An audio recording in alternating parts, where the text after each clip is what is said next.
কারোর সাথে কথা বলবে না মা। তাহলে তুই বল ছেলেটাকে, উত্তর দে, উত্তর দে।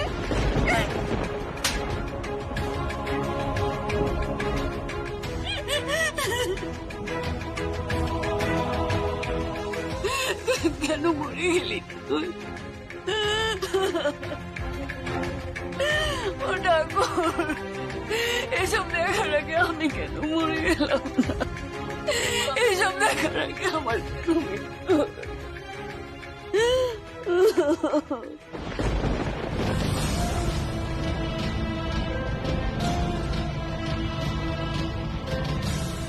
সংকল্প, তুমি কোন জন্মের শোধ নিচ্ছ জানি না। আমার স্বামীর কাছে তোমার তো একটা গুলির ঋণ রয়ে গেছে, আর আজ আমার মাকে ঠিকানা দিয়ে এখানে পাঠিয়েছ শুধু আমাকে সমাজের কাছে ছোট করার জন্য। কিন্তু আমি মরে গেলেও আমার স্বামীর নাম জানবো না। আমি জানি তোমার মতলব আমার স্বামীকে খুঁজে বের করা, তারপর তাকে অ্যারেস্ট করা, কিন্তু আমি তা হতে দেব না। মরে গেলেও আমার স্বামীর নাম মুখে আনবো না। কোনোদিন ওকে আমি পুলিশের হাতে তুলে দেব না, কোনোদিন না।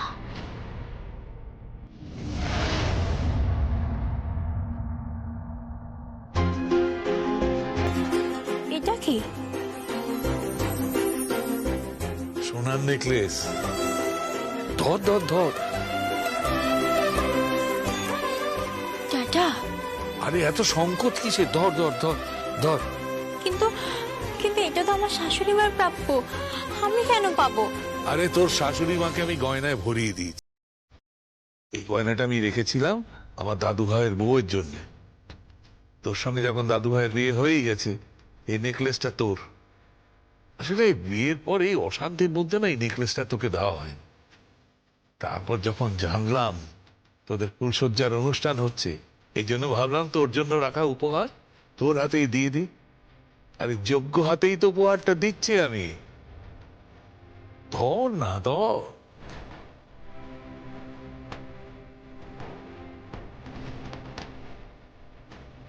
ভালোই তো পটাতে পারো।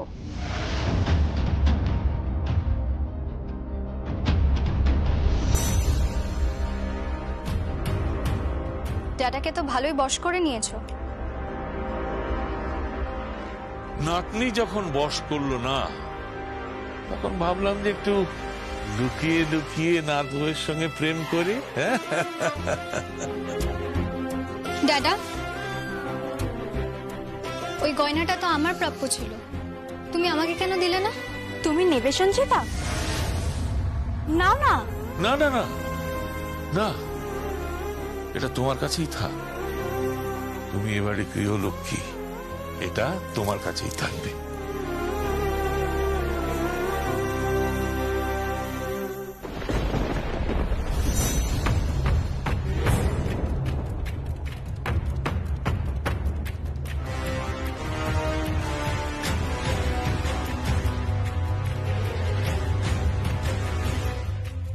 তাহলে আমি কি বাবা?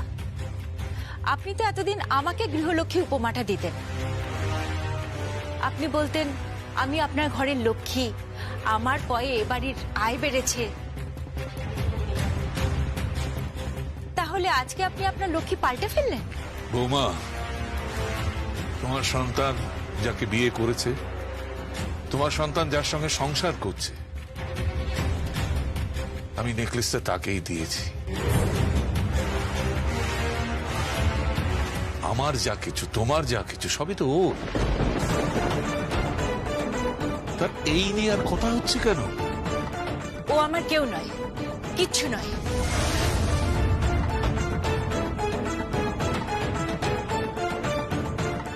ওর জায়গায় যদি ঝিলাম আজ এ বাড়িতে আসতো, তাহলে আমার সমস্ত কিছু ওকে উজাড় করে দিতাম বাবা, আমার সমস্ত কিছু। আমি নিজে ঝিলামকে পছন্দ করেছিলাম।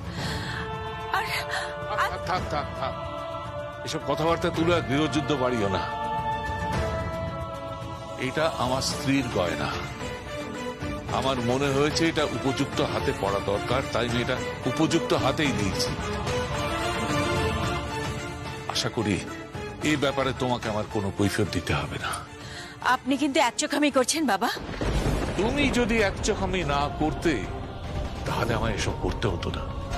তুমি যদি এই মেয়েটাকে সংসারে অ্যাকসেপ্ট করতে তাহলে এসব আমায় করতে হতো না।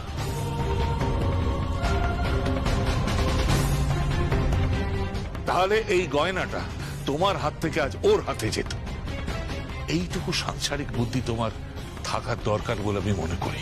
কাকে গয়না দিচ্ছ? এই বাজার এখন আমার, আপনার আর নেই। এই বাজার আমার, আপনার আর নেই। এই বৌমা, এই কামালপুর আমার কথায় চলে। আমার অনুমতি ছাড়া একটা পাতা পর্যন্ত নড়ে না। আমার জন্য নয়, তুমি আমাকে চেনো না বৌমা। এই গ্রামের প্রত্যেকটা রাস্তায় রাস্তায় প্রত্যেকটা মোড়ে পুলিশ কড়া নজর দিচ্ছে, কড়া পাহারা দিচ্ছে। একটু বাড়াবাড়ি দেখলে না তোমাকে গ্রেফতার করা হবে। কথাটা মাথায় রেখো বিপিন সাধুকা। বেশ। চম্পা, দিদিমণি, ওদের বলো আমি দ্বিগুণ টাকা দেব। আমার এক্সপোর্টটা আমার লাভের চাইতেও বেশি প্রেস্টিজের বিষয়। কোন এক্সপোর্ট অর্ডার? সেটা জেনে তুমি কি করবে? আমি জানি মিস্টার বাজাজের মাধ্যমে আপনি যে অর্ডারটা পাবেন ভাবছেন, ওই অর্ডারটা আমি ডেলিভারি দেবো মা।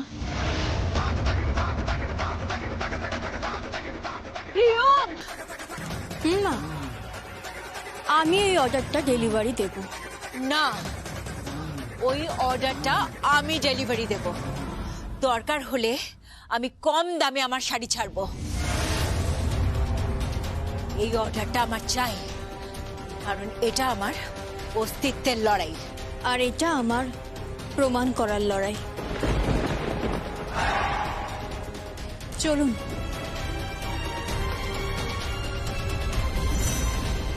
চম্পা, কিরকম চেনা চেনা লাগছে আমার। চেনা চেনা লাগছে না? এটা মনে হচ্ছে তুই বদলে গেছিস, গিরগিটি হয়ে গেছিস। চম্পা, রং বাতলাস না, রং বাতলাস না। সিলাই দিদিমণির যে অর্ডারটা আছে ওই অর্ডারটা সাপ্লাই কর।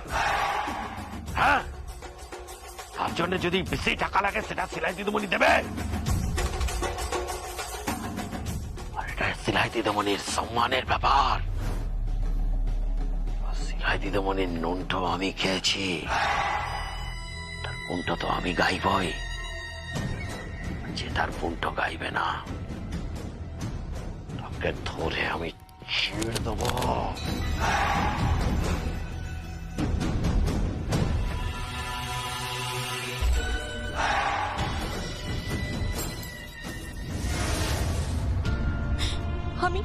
আমি সাদা শাড়ি পরে থাকতে পারবো না। আমি এভাবে থাকতে পারবো না। তুমি কেন বুঝতে পারছো না? তুমি জীবিত আছো। আমার বুকের ভেতরটা কেমন করছে, আমার বড় কষ্ট হচ্ছে। তুমি কেন বুঝতে পারছো না? আমি এই শাড়ি পরে থাকতে পারবো না। তোমাকে পারতে হবে ছিলাম। এখন সবাই যদি জানতে পারে যে আমি বেঁচে আছি, তাহলে পুলিশ আমাকে ঠিক খুঁজে বের করে অ্যারেস্ট করে নেবে। তুমি কেন বুঝতে পারছো না ছিলাম? আমি নিজেকে প্রমাণ করতে পারবো না। প্লিজ ছিলাম, প্লিজ একটু বোঝার চেষ্টা করো প্লিজ। কিন্তু আমার মা ঘরে বসে বসে খারাপ খারাপ কথা বলছে। দুদিন পরে এই সমাজ খারাপ খারাপ কথা বলবে। আমার নিজের মা আমাকে জিজ্ঞেস করছে আমি ফ্ল্যাট কোথা থেকে পেলাম, আমি গাড়ি কোথা থেকে পেলাম, আমি এত টাকা কোথা থেকে পাচ্ছি। আমার মায়ের কষ্টটাও আমি বুঝতে পারি। মাকে অনেক কথা শুনতে হচ্ছে পরিবার থেকে। আমার উপর তো বিশ্বাসটাই চলে গেল। বলো, আমি আমার পরিবারের অহংকার ছিলাম। সেই আমি আজ কোথায় এসে দাঁড়ালাম। তূর্ণ, তুমি আমার সবকিছু ফিরিয়ে দাও তূর্ণ। তুমি তাড়াতাড়ি নিজেকে নিরপরাধ প্রমাণ করো।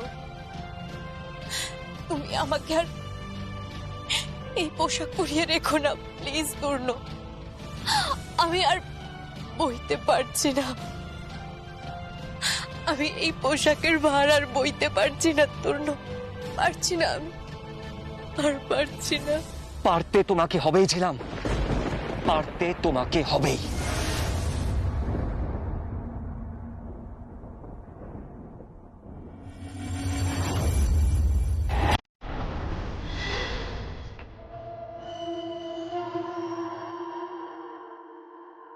এই দেখুন, হ্যাঁ বলো। আজ বর্ডারের পাশে মাল আসবে, ঠিক সময় পৌঁছে যাবি আর টাকা বুঝে নিবি। ওকে। হ্যালো, কে বলছেন? আমি কে বলছি? তুমি জানি কি করবে কাশ্মীরা।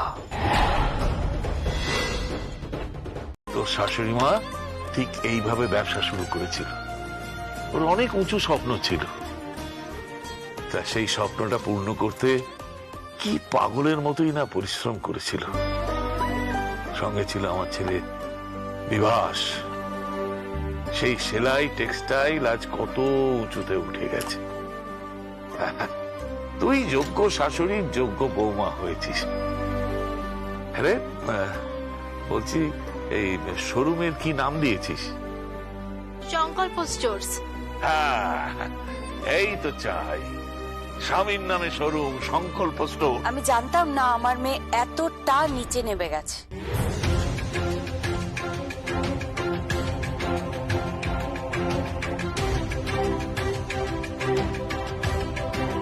ও শ্বশুর বাড়ির লোকের সাথে অ্যাডজাস্ট করে চলতে পারছে না, আর সে শ্বশুর বাড়ির লোকেদের সাথে অ্যাডজাস্ট করে থাকতেও পারে না।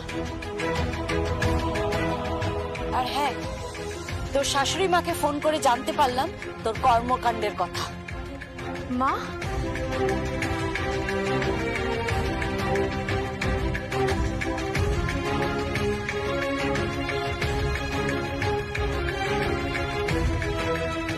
তুই শ্বশুর বাড়িতে এইসব কাণ্ড ঘটাচ্ছিস? হ্যাঁ, আমি তোকে এই শিক্ষা দিয়েছি বল? আমি তোর বাবা, আমরা কি তোকে এই শিক্ষা দিয়েছি? বল, চুপ করে আছিস কেন? মুখ করে বল, কথার উত্তর দে।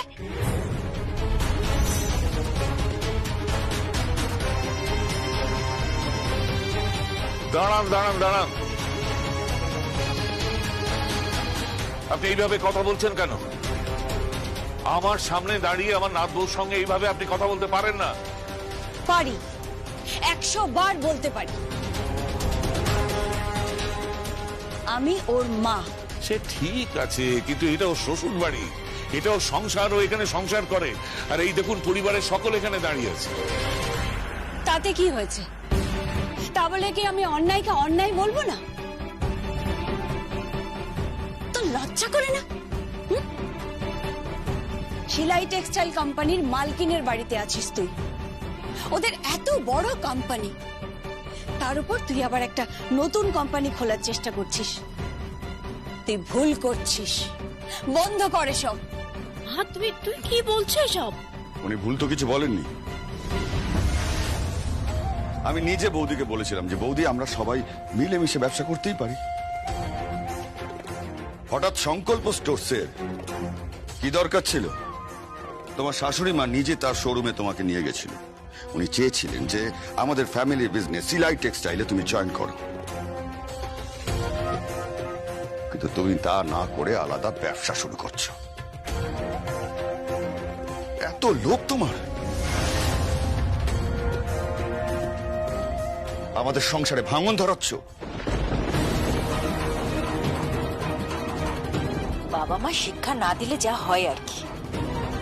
মাফ করবেন, আমরা ওকে যথেষ্ট ভালো শিক্ষা দিয়েছি, তাহলে আপনার মেয়ে এসব কাজ করছে কেন? সেটাই তো বুঝতে পারছি না। এই, তোর মাথাটা কে খেয়েছে বলতো? বল, তোর মাথাটা কে খেয়েছে? চুপ করে থাকিস না। কথা বলছিস না কেন বল? আপনার ভুল হচ্ছে, আপনার ভুল হচ্ছে। আসলে ওর আলাদা করে ব্যবসা করার একটা কারণ আছে। কারণ যাই হোক বাবা, ও আমাদের বাড়ির বউ, ও অনেক অন্যায় করেছে, অনেক ভুল করেছে। হ্যাঁ, রাগের বশে করেছে, সবকিছু তো আমরা ক্ষমা করে দিয়েছি। ওর শাশুড়ি মায়ের সাথে দিনের পর দিন অন্যায় করেছে, ঝগড়া করেছে, অশান্তি করেছে। কিন্তু আমার বৌদি ওর সমস্ত অপরাধ ক্ষমা করে দিয়েছে। আচ্ছা, এরকম শাশুড়ি মা কেউ পাবে? আপনি সত্যি ক্ষমা করে দিয়েছেন আমার মেয়েকে? মা, আমি বুঝতে পারছি না, তোমার বোঝার দরকার নেই। আমি আপনার জন্য কফি নিয়ে এসেছি।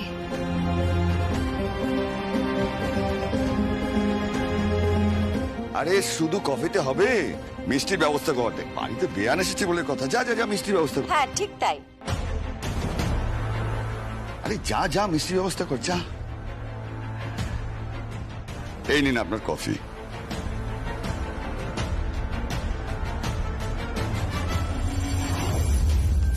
আজ দুটো কোম্পানি এক হয়ে যাবে, তাই না প্রিয়ম?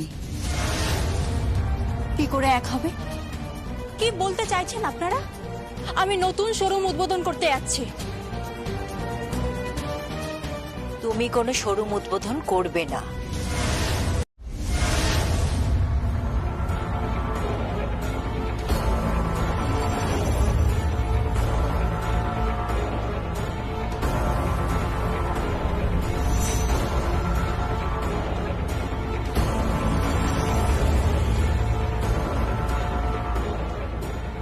আপনি কি মনে করেন এই সমস্ত ঘটনার জন্য কে দায়ী? ম্যাডাম বলুন, এই অপরাধের পেছনে কে আছে? ম্যাডাম বলুন। তাহলে প্রিয়ম ব্যানার্জি কি আসল অপরাধী? আচ্ছা ম্যাডাম, আপনি কি মনে করেন এই সমস্ত ঘটনার জন্য কে দায়ী? বিনা দোষে সুবর্ণার শাস্তি আমরা মানছি না, মানবো না, মানছি না, মানবো না। বিনা দোষে সুবর্ণার শাস্তি আমরা মানছি না, মানবো না, মানছি না, মানবো না, মানছি না।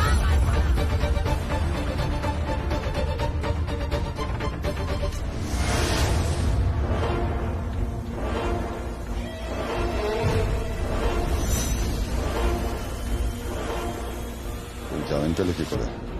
মানে? তোমায় বলেছিলাম জামিন নিয়ে বাইরে আসবে না। জামিন নিয়ে বাইরে এলে কেন? তুমি যত জেলে থাকবে তত খেলা জমে উঠবে। তুমি বেরোলে কেন? আমি তো কিছু জানি না। লয়ারটা তুমি ঠিক করেছিলে।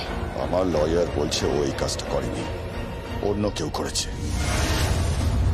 সত্যি কথা বলো সুপর্ণা, এটা কার কাজ?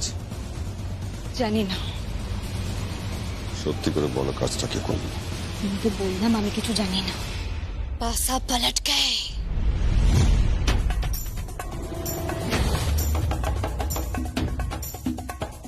पासा पलट गया, पासा पलट गया है सुभाष बनर्जी। কে তুমি? কি বলতে চাইছো তুমি? ये सुपर्णा को तो जमानत मिल गई। अब सिलाई टेक्सटाइल का सब शोरूम खुल जाएगा। কে তুমি? কি বলতে চাইছো তুমি? এই মেয়েটা কে? হ্যাঁ, ये ड्रामा करे कोनो लाभ হবে না। गवाह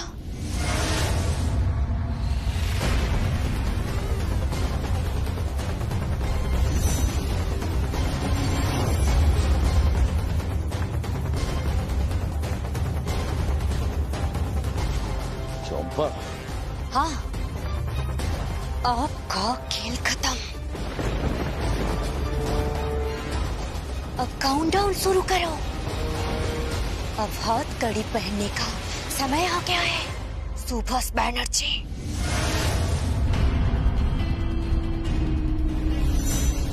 এই কে তুমি? কি চাও তুমি? আর চম্পা,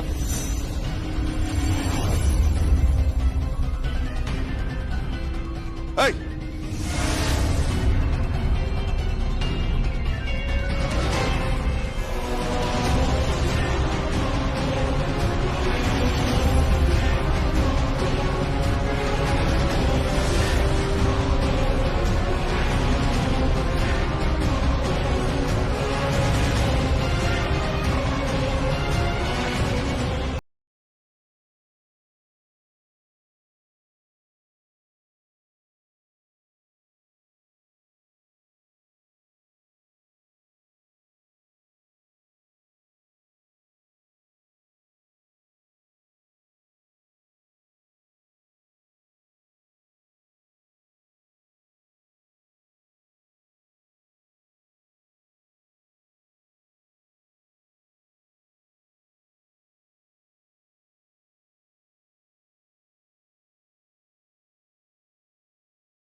খেলাটা কে খেললো?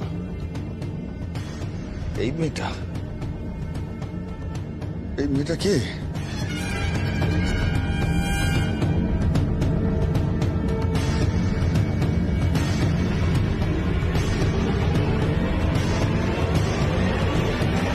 কে এই মেয়েটা? এর পেছনে কেউ আছে, কেউ না কেউ তো আছে যে প্রিয়মকে বাঁচাতে চাইছে। কেউ তো আছে। আনন্দের কি বোঝেন আপনি? আনন্দ উৎসবের কিচ্ছু বোঝেন না। শুধু কতগুলো অকারণ ইগো আছে, দম্ভ আছে, অর্থের দম্ভ আছে, আর সেই দম্ভই আমি খুঁচিয়ে দিতে এসেছি।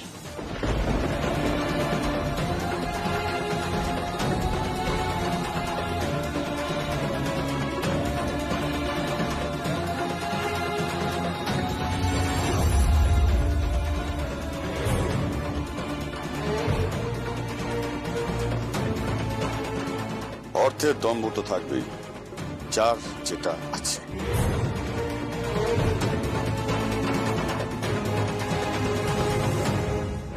হ্যাঁ কাকাই, আপনার অর্থ আছে, আপনার দম্ভ আছে, আর আমার গুণ আছে, তাই আমার দম্ভ আছে। চার যেটা নেই। প্রিয়ম,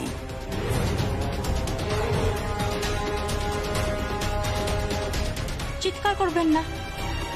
এটা আপনার অফিস নয়, আর আমি আপনার কোনো কর্মচারী নই। আমি এ বাড়ির বউ, শালঙ্কারা ব্যানার্জির পুত্রবধূ।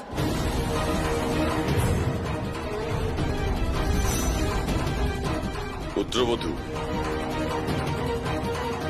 কোর্টে কেস উঠে গেছে, সুপর্ণা জামিনে ছাড়া পেয়েছে। এইবার তোমার হাজত বাসের পালা। কেউ তোমাকে আর বাঁচাতে পারবে না ম্যাডাম পুত্রবধূ। বৌদি, বৈশালীর কাটতে পেয়ে গেছো, আজ থেকে বিলি করা শুরু করে দাও। বিয়ের আয়োজন শুরু করো। দাদা, নর্থ বেঙ্গলে ইনভিটেশন দিতে কিন্তু ভুলো না। কার্ডটা পাঠিয়ে দিও উমা দেবীর কাছে। হ্যাঁ, সবাইকেই পাঠাবো। আমি কিন্তু নিজে হাতে গেস্ট লিস্ট তৈরি করব। মাম্মি, আমরা কিন্তু তাহলে খুব বড় করে সেলিব্রেট করব। মানে মেহেন্দি, সঙ্গীত, যা যা অনুষ্ঠান আছে সব সেলিব্রেট করব, আর আমরা সবাই মিলে খুব হই হুল্লোড় করব। তা তো হবে, 100 বার হবে।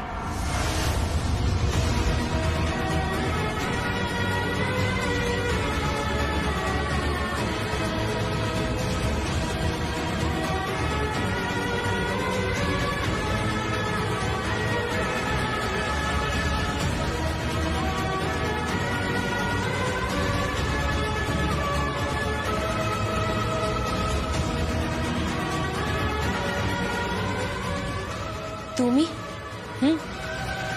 মাঘ মাস তো পড়ে গেল, সামনে একটা শুভ দিন দেখে বোনের ফুলসজ্জা হবে, তাই বাপের বাড়ি থেকে তত্ত্ব নিয়ে এলাম। তার মানে তুমি কি বলতে চাইছো? কার ফুলসজ্জা? কেন? আপনার পুত্রবধূ, আমার বোন এখনো অসম্পূর্ণা। আমার বোন এখনো স্বামীর ঘর শুরু করেনি।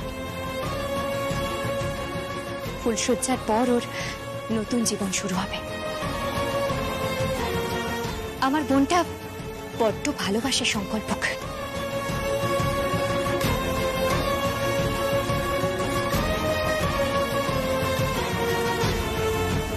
আর সংকল্প তোমাকে। থাক, আপনি বোধহয় দেখতে পাচ্ছেন না। সংকল্প যদি অন্য কাউকে ভালোবাসতো তাহলে নিজের স্ত্রীকে এভাবে আঁকড়ে ধরত না।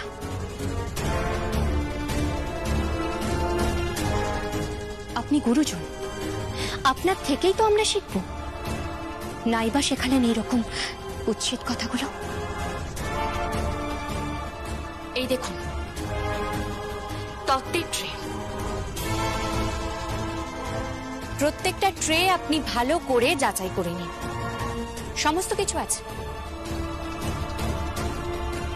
আর এই দেখুন, আমার বোনের জন্য ভর্তি গয়না।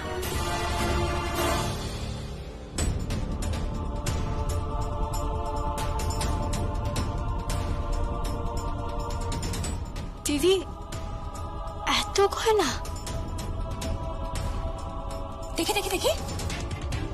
ও মা, কই ওইটা দেখি। কি সুন্দর গয়নাগুলো। ও বৌদি, বৌদি দেখো দেখো, গয়না ডিজাইনগুলো কি সুন্দর, দেখো। দাদা দেখো দেখো দেখো, ডিজাইনগুলো দেখো, কত গয়না দেখো। আই দোয়েল, দেখ দেখ দেখ, কত গয়না দেখ, কি সুন্দর দেখতে ডিজাইনগুলো। হ্যাঁ সত্যি, খুব খুব সুন্দর সুন্দর ডিজাইন। দেখো মামুনি। সাধারণ এক সরকারি কর্মচারীর বিধবা মেয়ে এত গয়না পেল কোথা থেকে? বাড়ির রাধুনির শরীর খারাপ, সে কাজে আসেনি। যাও গিয়ে রান্না করো, আমাদের সবার জন্য রান্না করো, রান্না করো, ঘর গোছাও, এটাই তোমার কাজ। আমি তো সেটাই চেয়েছিলাম, সংসার করতে, ঘর গোছাতে, রান্না বান্না করতে, পরিবারের সকলের সাথে থাকতে। তখন তো আপনারা সেটা করেননি। তখন আপনারা আমার বরের ঘর থেকে অসম্মান করে টেনে হেঁচড়ে বার করে দিয়েছিলেন। দিনের পর দিন আমার রূপ নিয়ে, আমার যোগ্যতাকে নিয়ে অপমান করে গেছে। আর আজ যখন আমি বাড়ির বাইরে পা রাখছি, তখন আপনাদের ইগোতে লাগছে। গলা নামিয়ে কথা বলো, অসভ্য অভদ্র মেয়ে। মা, মা প্লিজ, কাকাই যেভাবে আপনার সামনে আমাকে কুৎসিত কথাটা বললো, তারপরও আপনি ওনাকে শাসন না করে আমাকে চুপ করতে বলছেন। হ্যাঁ বলছি, 100 বার বলছি, তুমি বাজাজের অর্ডারটা পাবে না। আর ভুলেও চেষ্টা করো না ওই অর্ডারটা তোমার কুক্ষিগত করার। ওই অর্ডারটা আমি নেবই মা।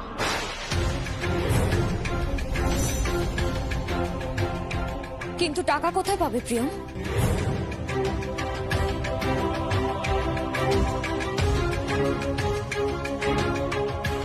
কি হলো বলো, এত টাকা তুমি কোথায় পাবে?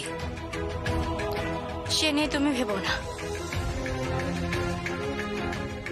যেদিন নেদুদাকে নিয়ে আমার সেলাই মেশিন নিয়ে বাড়ি থেকে বেরিয়ে রাস্তায় দাঁড়িয়ে ব্যবসা শুরু করেছিলাম, তখন তো তোমরা কেউ জিজ্ঞাসা করোনি যে কোথা থেকে টাকা পাবে, কি করে ব্যবসা শুরু করবে।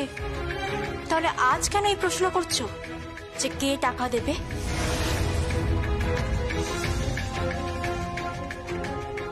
চলি।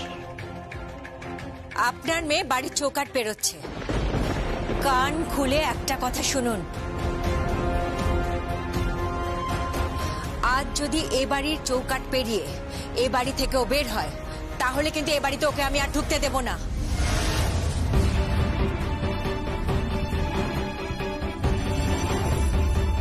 শুনুন, আমার কথা শুনুন, আপনি এত রাগ করবেন না।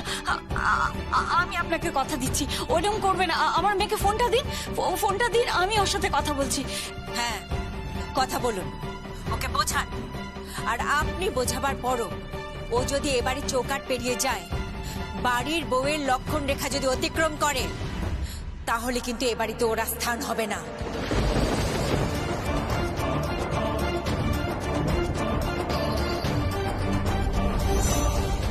নেন, কথা বলুন।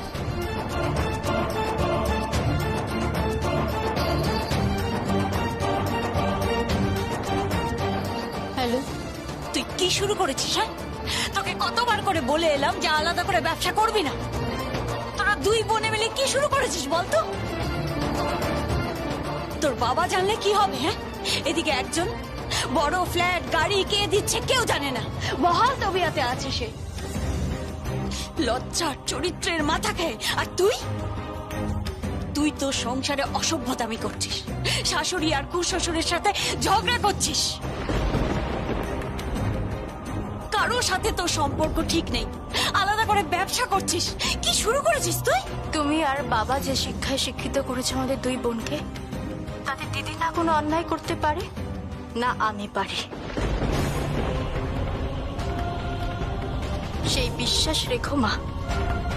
আজ আমি কাজ করছি বলে আমাকে বাঁধতে চাইছে, ঘর সংসার রান্না বান্না করতে বলছে। রাধুনের শরীর খারাপ বলে রাতে রান্নাটা নাকি আমাকে করতে হবে। কই শাশুড়ি মা, একদিন আপনি রান্না করে খাওয়ান না।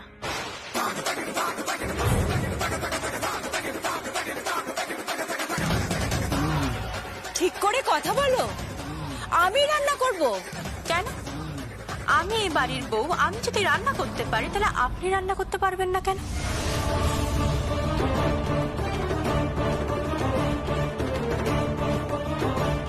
প্রিয়ম, হ্যাঁ, রান্না করে দেখান না মা।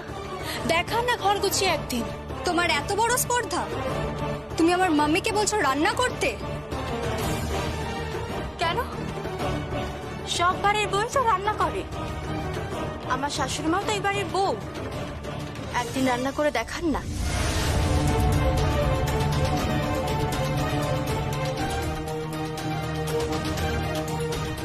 দেখি কোন সবজিতে কি ফোড়ন দিতে হয় বা কোন রান্নার কি রেসিপি সব ভুলে গেছেন কিনা দেখি।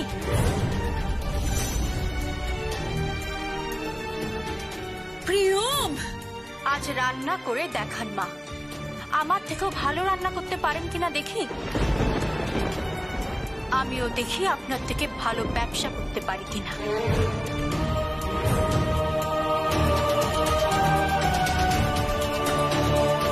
আপনার ফোন।